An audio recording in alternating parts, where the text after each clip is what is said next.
সৎ পথে চলবেন, হক হালালি চলবেন, টাকা পয়সা বেশি হবে না।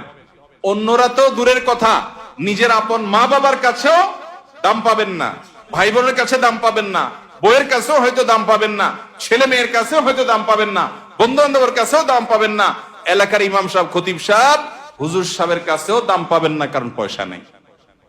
কিন্তু আল্লাহর কসম, যেই জায়গায় দাম পাওয়া দরকার সেই জায়গা ঠিকই পাবেন। আরশ আজিমের মালিক আপনার অনেক বেশি মূল্য দিবেন। নবী করিম সাল্লাল্লাহু আলাইহি সাল্লাম কতবার এরকম বলেছেন সাহাবীদেরকে, তোমরা কোন জান্নাতি লোক দেখতে চাও? বলি ইয়া রাসূলুল্লাহ, দেখতে চাই। একটা লোক চলে যাচ্ছে সামনে দিয়ে, তিনি জিজ্ঞাসা করেছেন, এই লোকটা সম্পর্কে তোমাদের কি ধারণা?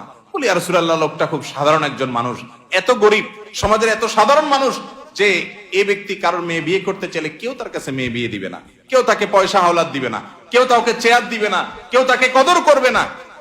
আরেক লোক আসছে, নবী করিম সাল্লাল্লাহু আলাইহি সাল্লাম বলেন, এর সম্পর্কে তোমাদের বক্তব্য কি, মূল্যায়ন কি? সাহাবীরা বলছেন, ইয়া রাসূলুল্লাহ, এই লোকটা যার মেয়ের বিয়ের অফার করবে সবাই তার কাছে মেয়ে দিতে পারলে সৌভাগ্যবান মনে করবে, পয়সা আলা, ভাবসাবালা, সমাজে অবস্থানওয়ালা। সে কারো কাছে কিছু চাইলে কেউ তাকে ফেরত দিবে না, তার অবস্থান আমাদের কাছে অনেক বেশি। নবী করিম সাল্লাল্লাহু আলাইহি সাল্লাম প্রথম যে ব্যক্তি যাকে সমাজের মানুষ অনেক তুচ্ছ মনে করে, অনেক দুর্বল মনে করে, তার সম্পর্কে মূল্যায়ন করে তিনি বলেছেন, এই যে প্রথম লোকটা, দ্বিতীয় লোকটার মতো মানুষ যদি গোটা দুনিয়াতে পরিপূর্ণ হয়ে যায়, তবুও এই প্রথম, এই দুর্বল, কিশোকায়, হ্যাংলা পাতলা, গরিব, অভাবী মানুষ, যাকে তোমাদের সমাজ কোনো দাম দেয় না, এই লোকটার মর্যাদা আল্লাহ রাব্বুল আলামিনের কাছে ওই দ্বিতীয় লোকটার মতো মানুষ গোটা দুনিয়াতে পরিপূর্ণ হওয়ার চাইতে বেশি। ভাইরা আমার, এজন্য সামাজিক অবস্থান এটা আরেকটা ডেঞ্জারাস ব্যাধি, নেশা। নেশা সামাজিক অবস্থান। বেশিরভাগ লোক পয়সা করি কামাই করেন নিজে খাওয়ার জন্য না, ভাবসাবের জন্য। কিসের জন্য? ভাবসাবের জন্য। ভাবসাব বুঝেন? আমি এই জন্য প্রায় সময় বলি, গোটা দুনিয়াতে এখন অভাবটা হলো ভাবের। অভাবটা কিসের? ভাবের অভাব। যে আমাকে মানুষ লাখপতি বলবে, কোটিপতি বলবে।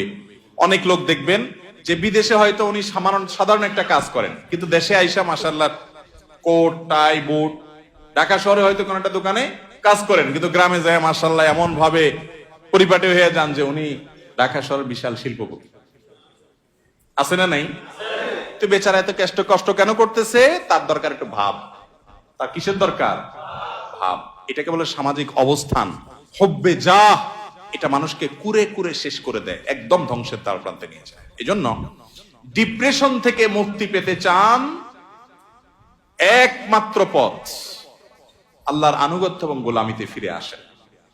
সালহাতু সঙ্গে বুদি দিল খারাস, আজমুদে এক জামানা খাকে বাস। বাইরে বহু বছর তো পাথর হয়েছিলেন, কিছু কাল একটু মাটি হয়ে দেখেন, একটু চোখের পানি ফেলে দেখেন, একটু রোনাজারি করে দেখেন, একটু আল্লাহর সাথে কথা বলে দেখেন, দুনিয়ার মোহটা ছেড়ে দেন, আল্লাহর মহাব্বতটাকে নিজের ভিতরে আনার চেষ্টা করেন, আল্লাহর গোলামিটা করে দেখেন। একাকী আল্লাহর সাথে একটু কথা বলেন, ভোর রাতে উঠে একটু আল্লাহর সাথে কথা বলেন, তাহাজ্জুদে গিয়ে একটু চোখের পানি ছেড়ে দেন, মুনাজাত করেন, আল্লাহর সাথে কানাঘুষা করেন। কেউ আপনার দুঃখ বুঝে না, আল্লাহকে বলেন, আল্লাহর সাথে একটু কথা বলেন। আপনার চাইতে সুখী মানুষ আল্লাহর জমিনে আরেকটা আর থাকবে না ইনশাআল্লাহ।